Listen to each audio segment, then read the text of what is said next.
Hey there, everybody. Pete Pardo here from Sea of Tranquility. Welcome to day 20 of albums that are 30 years old in 2022 as we look back on 1992. 31 days of March, our 31 favorites from that year.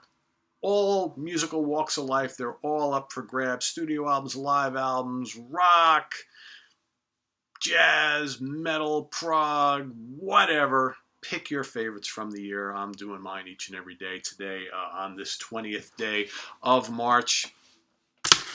I'm going to be talking about an album that was released July 14th, 1992, produced by Max Norman for Capitol Records. It's the fifth studio album from this band. Most people would probably argue that their first five albums were their best. I probably would be among those. The album is called Countdown to Extinction from Dave Mustaine and Company, Megadeth.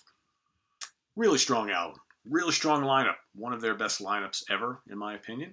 And of course, that's Mustaine on guitars and vocals, Marty Friedman on guitars, Nick Menza on drums, and Dave Ellefson on bass. You know, if their album before it wasn't a out-and-out drop-dead classic, which it absolutely was, this perhaps not quite up to the genius level of that album, but a really good one. This was one of, if not the band's biggest selling album. Got songs played all over MTV. You might have heard some stuff on the radio, depending on where you lived and how much metal your FM station in your local area would play. But a lot of great tunes on here. Very anthemic album. Is it a full-on thrash album? Maybe not. But this is the band realizing that their form of metal now all of a sudden is being consumed by the masses. You know, a lot of that had to do with Metallica's Black Album, which was absolutely enormous and I think opened up the doors for a lot of the real heavier bands to be able to kind of infiltrate into the mainstream. And, you know, Megadeth certainly with Rust in Peace and this album were doing that. So here we've got 11 tracks. Really, I wouldn't say there's a weak point on this album at all. This, to me, is a great sounding record. Max Norman did a fantastic job producing this. The playing is fantastic on here. A lot of great songs. Skin of My Teeth, fantastic. Symphony of Destruction, Architecture of Aggression, Foreclosure of the Dream. The first four tracks leading off the album, all four, really great.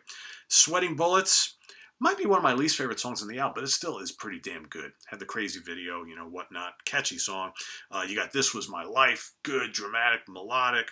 The title track, Countdown to Extinction. Fantastic. High Speed Dirt. Psychotron, which is so heavy. Might be the heaviest song on the album. You got Captive Honor and Ashes in Your Mouth, which finishes off the album. Another one of the absolute highlights of this particular record. Dual guitars blazing all over the place. Got to say, you know, as much as a really great player Dave Mustaine is, he's got Marty Friedman on this album, and he was on the previous album, and that guy is one of the best that ever set foot on a thrash record, ever. Very talented guitar player who can do all sorts of stuff. He could do fusion, he could do prog, hard rock, metal. I mean, you know, Marty Friedman is like a jack of all trades type of guy. But man, just some of the tasty, melodic, blazing leads all over this album. Really intricate riffing. This album is not as kind of complex and progressive as Rust in Peace. Again, a little bit more accessible on this album. More anthems, less really complicated playing, but still, you know, a good amount of that as it is. And like I said, one of their best sounding albums, I think. And it's a definite keeper. I think this album has held up really well over the years. You know, compared to, I mean, you got, you know, Killing Is My Business, Peace Sells, So Far So Good, Rust in Peace, those are the first four, then this one. You know, then things start to dip a little. You know, Euthanasia is still a pretty enjoyable album, but not quite up to this level. Then you got Cryptic Warnings and Risk, right? The World Needs a Hero, The System Has Failed. Things start to... There's a lot of mediocrity in those albums, if you ask me, although there's plenty of good material. And then, you know, with United Abominations, Endgame, 13, Super Collider, and Dystopia, those are... It sees the band returning more to classic form, I think. Pretty heavy albums on their own run. So yeah. So I dig this a lot. Countdown to Extinction, fifth album from Megadeth here on this 20th day of March.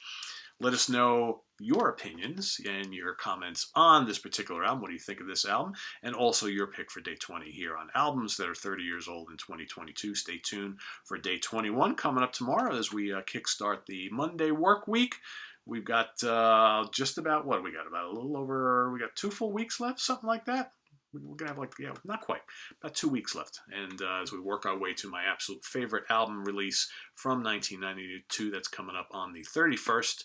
So stay tuned for that and all sorts of other stuff happening here on the channel. What else we got? So we got album homework assignment coming up just in a little bit. That's going to feature Sean Tonar and George LeMay this week. What do we got for next week? We've got Sidney Taylor and Nick Franco, both from the Hudson Valley Squares. That's going to be your pair up the following Sunday. But of course, tomorrow starts the week all over again. Hudson Valley Squares on Monday, In the Prague Seat on Tuesday, New Album Review Day on Wednesday, Thursday, The Monsters Den, Friday at the Funhouse with Martin Popoff, Saturday, the UK Connection, and then back here on Sunday with another album homework assignment. Like I said, Sidney Taylor and Nick Franco coming up next Sunday. So lots of good stuff happening on the channel. We've got, we've got album rankings, right? We've got a double shot of Italian Prague coming up later today. We've got album rankings with PFM and Banco, 2 separate shows. Ken Golden from the Laser's Edge, he's one of our regulars on the Prague Seat, and Rand Kelly.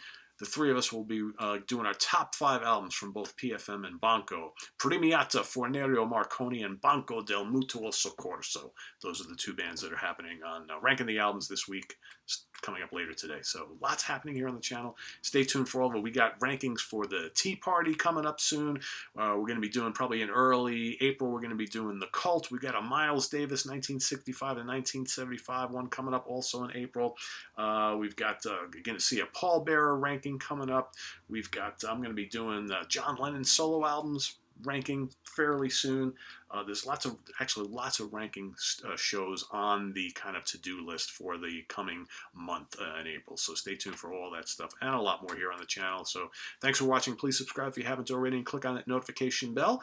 We've also got the link to our Ko-Fi page below for channel donations, the link to our merch page where you can get all sorts of cool CA Tranquility shirts and hoodies and hats and caps and coffee mugs and stickers and all sorts of fun stuff. So check all that out, please. And thank you so much for your support. And we'll see you real soon on Album Homework Assignment and tomorrow morning with another album that is 30 years old in 2022. Thanks for watching. I'm Pete Pardo. Bye-bye.